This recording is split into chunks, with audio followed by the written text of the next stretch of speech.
Man, I can't believe it. This is episode 13 of Beezy's Stream of Consciousness podcast. We've got a lot of exciting things going on. We've got a website under construction right now, worldofbeezy.wordpress.com. I'm on several social platforms now and on several podcasting media or mediums or extra larges, whatever you think. Anyway, exciting stuff going on this weekend. Today, incidentally, is Friday, June 7th, 2024. 4 days hence is mine and Susan's 36th anniversary. And we're going to be celebrating that at the Ranger game on Sunday. We'll be seeing the Giants of San Francisco take on our Heroes, and it's going to be a matinee game, 12:05 first pitch, so we'll be there hopefully early so we can see some batting practice, see some infield and so forth, but should be a good time. Really looking forward to it, and really appreciate Susan doing that for our anniversary. She's taking care of the tickets and the parking, and I'm footing the bill for the concessions, although I can't totally take credit for that. As a Father's Day gift, my kids got me a gift card to use at the stadium, so happy for that. And but anyway, welcome to the program. It is again episode 13, lucky 13. My birthday is on April 13th, so 13 is a lucky number for me. And we are coming to you from the Starbase One studio here in North Fort Worth. And so I think what we're going to do first is we're going to go ahead and do our story time, next chapter of Cloaks and Barbs. Hopefully you've been following along, and hopefully you've been enjoying it. If you're tuning back in, I guess you have, so I appreciate that. But in any event, let me grab the book, and we'll start reading. Make it as far as we can into this next chapter. It's a good one, so stand by. All right, Chapter 4, Cloaks and Barbs by Joseph M. Bailey. Brest occupied France. Hauptmann Erich Light pushed the throttles to his 4 BMW Brembo 323R engines against their stops, and the FW-200 Condor reconnaissance plane called sign Condor 55 began rolling down the runway. To his right, Oberleutnant Wilhelm Burke called out airspeed, and behind him in the Condor's capacious cabin sat 5 Waffen-SS radio specialists fiddling with their signal-finding gear. His mission was simple this morning: fly north over the Celtic Sea, orbit, and listen. "Rotate," said Burke when they had achieved the proper airspeed, and Light pulled back on the control wheel. The Condor, a converted Lufthansa passenger plane pressed into service in 1940, rose slowly and ponderously into the morning air. Burke quickly moved the lever that raised the plane's landing gear and turned the wheel that raised the flaps. Light pulled back on the throttles and thinned the mixture to conserve fuel as they continued to climb. At 10,000 feet, Light leveled off and checked his instruments. He keyed his microphone. "Major," he said, "we have reached our patrol altitude." "Very good," said Major Helmut Kranz, the SS officer in charge of the mission. "How far are we from the coast?" 100 kilometers, sir." "Excellent, Light. When we reach 200 kilometers, you may begin your orbit. How much loiter time will we have?" Light consulted his fuel gauges and his map board that lay open on his lap. "We have enough fuel for 6 hours patrolling, sir." "Very good. Carry on." Major, if I may, what are we listening for?" "That is none of your concern, Hauptmann," Kranz said frostily. "Fly this aeroplane and I will worry about the rest." Leicht and Burke shared a look and shrugged. Santiago 4. "Whoa!" Hastings adjusted her controls and cast a glance over his shoulder at Carstairs, who sat at the supervisor's station. The British women were on the board now, having relieved the French section an hour earlier. "Vicky, I've got another anomalous signal here, love." "I hear it," said Carstairs as she wrote up her own contact slip. She frowned as she saw the direction-finding reading. "This can't be right," she said softly to herself. "Check your gear, Liz. Give me a bearing." Hastings made the necessary adjustments to her set. "Bearing is 180 true," she said slowly as she shook her head. "That's due south of here." "It's got to be coming from the French coast," began the supervisor. "I don't think so, love," Hastings said as she pointed to the signal strength indicator. "Those are really high detection values. If it were coming from France, it would be a fraction of that reading. It bloody near took me head off." "Then it is close," muttered Carstairs. "But, dearie, if it's so close and it's on our side of the channel, then that would put it somewhere in Cornwall now, wouldn't it?" said Hawthorne, limping into the room with a mug of tea in one hand and his cane in the other. Carstairs looked up at her superior. "But that doesn't make sense, does it, Group Captain?" "Spies are everywhere, Squadron Leader. Everywhere." Hastings swore softly and began adjusting her controls anew. "I've lost it," she said as she turned her azimuth controls in an effort to reacquire the odd signal.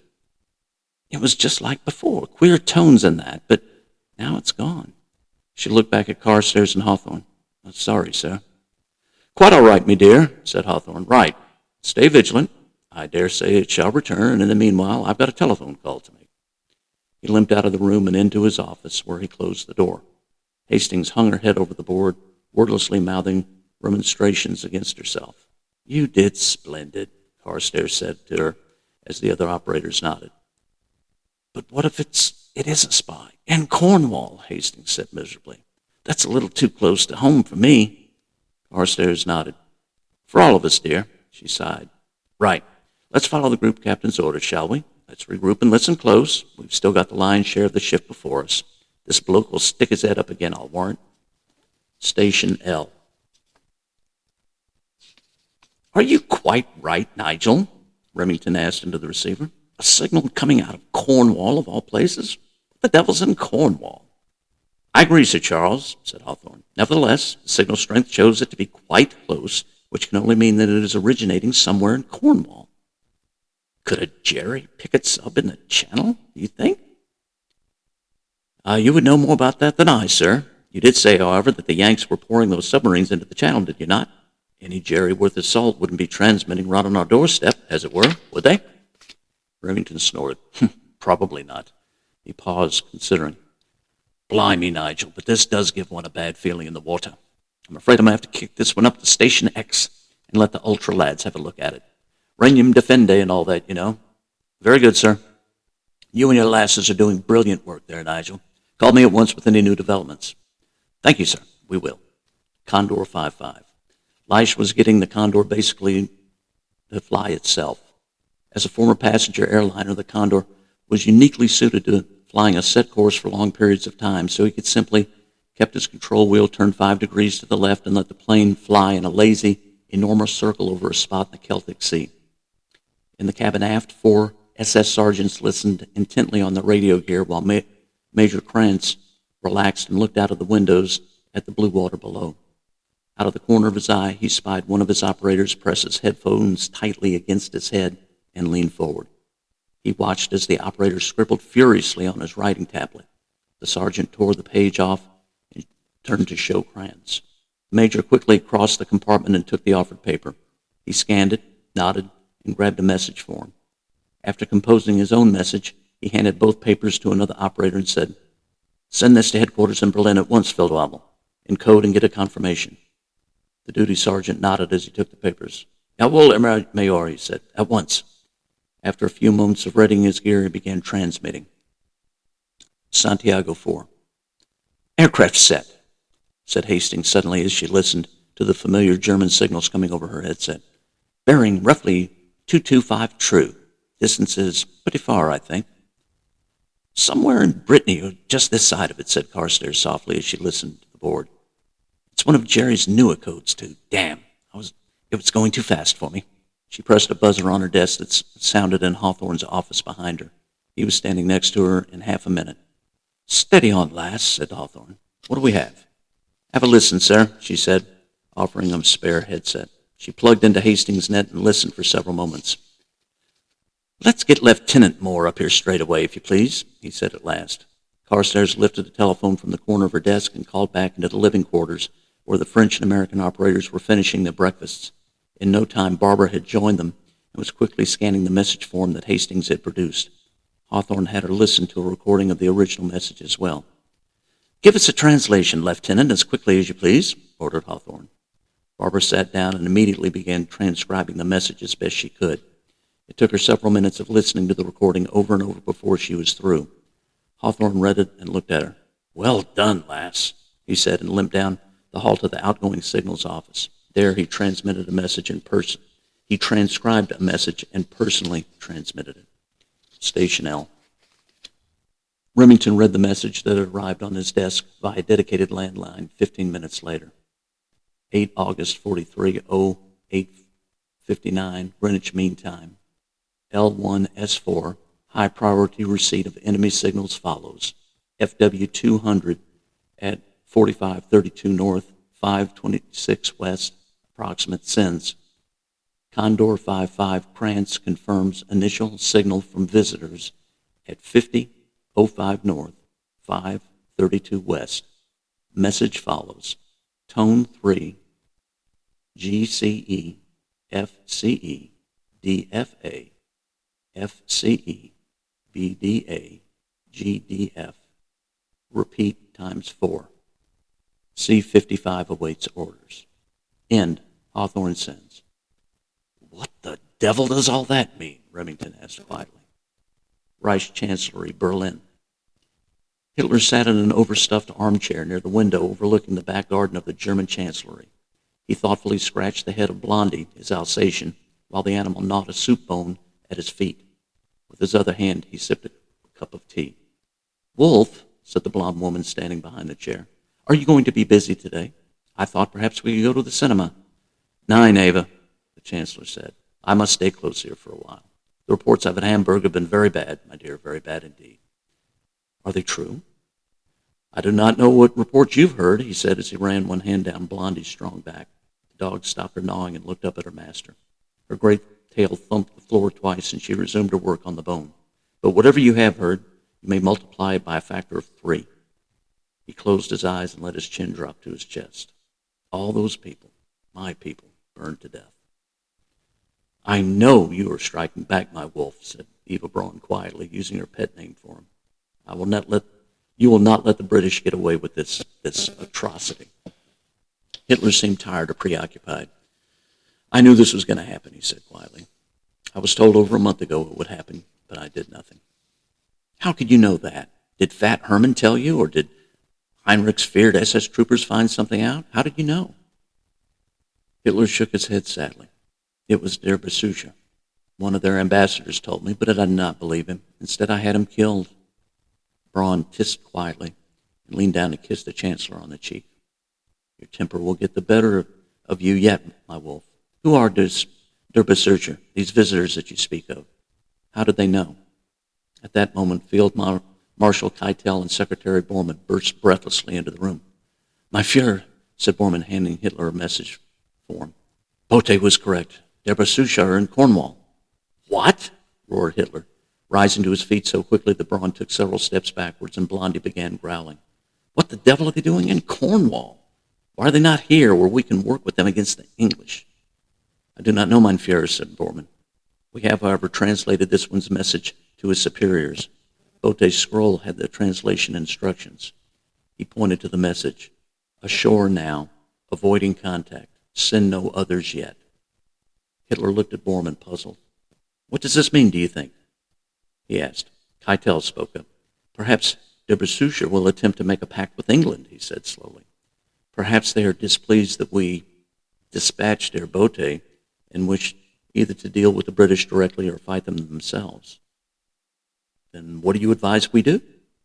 "Perhaps we should send a signal ourselves to these visitors," suggested Bormann. "We know that the scroll told us to await contact, but I submit that matters have changed now that they have some sort of covert presence in England." "I agree," said Keitel, gesturing to the message. "This one is telling his superiors to wait for something. I would suggest that we use this time to make our own contact."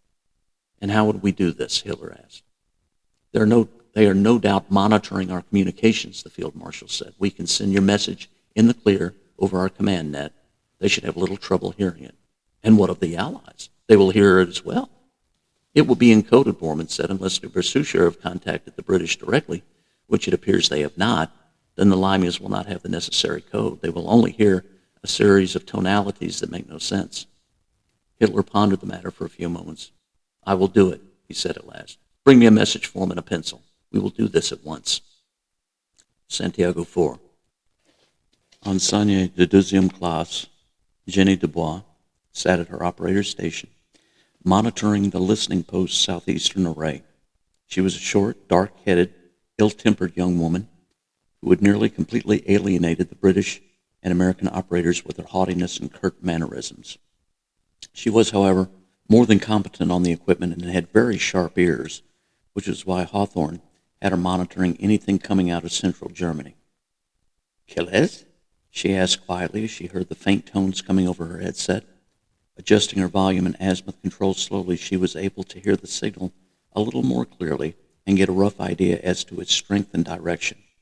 She quickly scribbled a contact report outlining signal strength, rough heading, and estimated distance, and handed it behind her to the supervisor.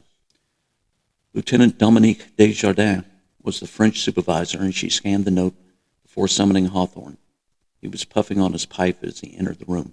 Another one, eh? He said as Desjardins gave him the report. He frowned as he read it, and the puffs on his pipe became short and irregular. Is this distance correct, Lieutenant? That's a ruddy strong signal to be coming from the Berlin area. Oui, mon colonel d'Aviation, said the supervisor. I verified the numbers. Hawthorne pulled the pipe out of his mouth and pursed his lips. We've got to crack this bloody code, he said quietly, else we'll get nowhere. He stood silent for several moments, staring at the paper. Right, carry on. Shaking his head, he limped down to the signals office where he found Barbara and Carstairs listening to tapes of the Celtic Sea and Cornwall signals. Got another one, lassies, he said to the women. Now some bloke in Berlin is transmitting this stuff. What do you think is going on, sir? Asked Barbara, as she took off her headset and read the message. I wish I knew, Lieutenant, he said. By all accounts, it looks like we've got a spy in Cornwall corresponding with Berlin. You draw your own conclusions. He refilled his pipe and lit it. Soon he was wreathed in aromatic bluish smoke. Here's what I want, he said finally. I want you lot to begin working on cracking this damned code. Take whatever time you need to get it done. I'll stand your watches for you on the supervisor's board, but get me something. The women looked at each other and then back at Hawthorne. Yes, sir, they said together. Splendid, he said as he clapped them on the shoulders. On with it then. Reich Chancellery, Berlin. Hitler clutched the message form as he stared down at the map of Great Britain that Keitel had unrolled on the conference table. He was studying in particular the Cornwall area and silently mouthing the names of British towns in that area. Bormann and Keitel, too, were bent over the map when the study doors opened. Goring and Rommel swept into the room out of breath, having been summoned from other parts of the capital. They gave the German salute and threw their greatcoats on a nearby settee. Without looking up from the map, Hitler thrust the message at them. I just sent this to Der Berkshire, he said. Tell me what you think, gentlemen. Goring took the note and read it aloud. We know of your agent in England. Contact us at once for consultations. The Third Reich anxiously awaits your response. He furrowed his considerable brow and handed the form to Rommel, who laid it on the table. What are your expectations, mein Führer? Asked Rommel, whose tone bordered on the sarcastic. Goring and Keitel looked at him sharply but said nothing. I expect that they will contact us again, said Hitler distantly while he continued to study the map. How or when, I cannot say.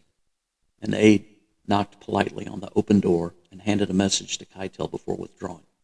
Keitel studied it gravely and looked up at Hitler. News from Hamburg, he said, his voice quavering. Nearly 250,000 homes destroyed. At least 40,000 dead or missing. Fires have left very little of the city. He handed the form to Hitler, who crumpled it in his hand without looking at it. Gentlemen, he said as he finally looked up from the map, we cannot allow what happened to Hamburg to happen to any of our other cities. Herr Bote foresaw this and even told Bormann and I as much when we met last month. If this should happen to any of our key industrial centers or even to Berlin itself, "The bastards wouldn't dare firebomb Berlin," said Goring with a snort. "Oh, no?" Hitler said, rounding on him with a familiar maniacal gleam in his eye. "And why not, Herman? Because Churchill is a gentleman? Because Eisenhower and Roosevelt told him not to? The Allies have burned our most important seaport to the ground, you fat toad." He held up the wadded form for emphasis. "These are only preliminary figures. I dare say we'll lose nearly 100,000 people as a result of these raids. Those who survive, probably on the order of 1 million, will be refugees in their own country. Of course the Allies will dare." He was panting now, and the gleam in his eyes was now a wild light. "We cannot allow this to happen, gentlemen, for if it does, we will be forced to consider." He swayed and leaned drunkenly against the table. He hung his head and his breathing gradually slowed. His advisors noticed that his hands were trembling. He looked up at them at last, and they could all see how drawn his face had become, the light gone from his eyes. "If it does," he continued slowly, his bottom lip quivering, "then our Reich will be forced to consider a negotiated settlement. I will not allow our people to be incinerated by the savage British." The officers, all except Rommel, looked horror-stricken at their leader. Never before had he even remotely entertained the notion that Germany would not prevail. "The very idea is hateful to me," said Goring. "I would rather perish in flames than succumb to the Tommies." "It might well come to that, Herman," Hitler said soberly. "However, we can yet avert such a catastrophe. Keitel, I want our efforts at Peenemünde accelerated and given top priority. Anything von Braun and his people need, you are to see that they get it. Herman, I want your people to procure as many of your rocket planes as possible. Have the factories work round the clock. We need those fighters to repulse the Allied bombers.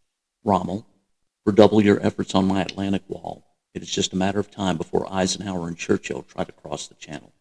We must make them pay for every advance." His voice was growing stronger and his lips stopped twitching. "In the meanwhile, Bormann and I will continue our overtures to der Besucher, our visitors, to enlist their aid in destroying England.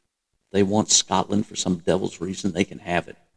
He poked the air with an upraised finger. "No matter what, gentlemen, we will save Germany." Station X, Bletchley Park, Buckinghamshire, England. The national headquarters for the GC&CS sat within the confines of the old manor of Eaton Estate, which had become known as Bletchley Park during the 1870s, when it had been purchased by one Samuel Lipscomb Seckham. During the following decade, Seckham had sold the farmhouse and grounds to a Liberal MP named Herbert Samuel Lyon, who had built the mansion and other structures on the grounds. Shortly before the outbreak of hostilities in the late 1930s, Admiral Sir Hugh Sinclair, director of MI6 and founder of the GC&CS, had purchased the estate with his own money and began converting it to government use. The estate was quite conveniently located between Oxford and Cambridge universities, and Sinclair was able to draw the best and brightest minds from both institutions and employ them at the GC&CS. While the top floor of the mansion was now being used by MI6, the ground floor held all of the offices and apparatus for the GC&CS codebreakers. All crypto-related traffic gathered by British units throughout the whole of England eventually found its way here, where it was ultimately processed and disseminated to assets all over the empire. Station L in London gathered intelligence from the Welsh listening stations, while Station G in Glasgow gathered the same from the Scottish posts, filtering it all eventually to Station X. It was here that the code name Ultra came into being. Ultra was the code word for all decrypted German intelligence. A mixed American and British crew of codebreakers worked in the various downstairs rooms of the mansion, headed by Lord Admiral Geoffrey Seymour, 13th Earl of Kent. Seymour was a tall former dreadnought commander with thick white hair and a close-cropped white beard. He was seated at his desk in what had been Admiral Sinclair's downstairs study when a female Royal Navy yeoman came in with a folder in her hand. "Ah, Petty Officer Kent," he said when the young woman deposited the folder in the teak in-box on the top of his massive mahogany desk. "What do you have for me today?" "Intercepts from Station L, sir," she said primly. "Do you require anything else?" "Have the steward bring in a fresh pot of tea. There's a good girl," he said as he retrieved the file and opened it. Kent left while he read, and presently A mess steward in an immaculate white uniform brought in a tray with a silver teapot and silver service cruets. He set it down on Seymour's credenza and withdrew. Muttered Seymour as he thumbed through the various traffic reports. At last, he lifted a black telephone at the corner of his desk and dialed a single number. Commander Blair, could I trouble you for a moment? Within a minute, another tall officer appeared.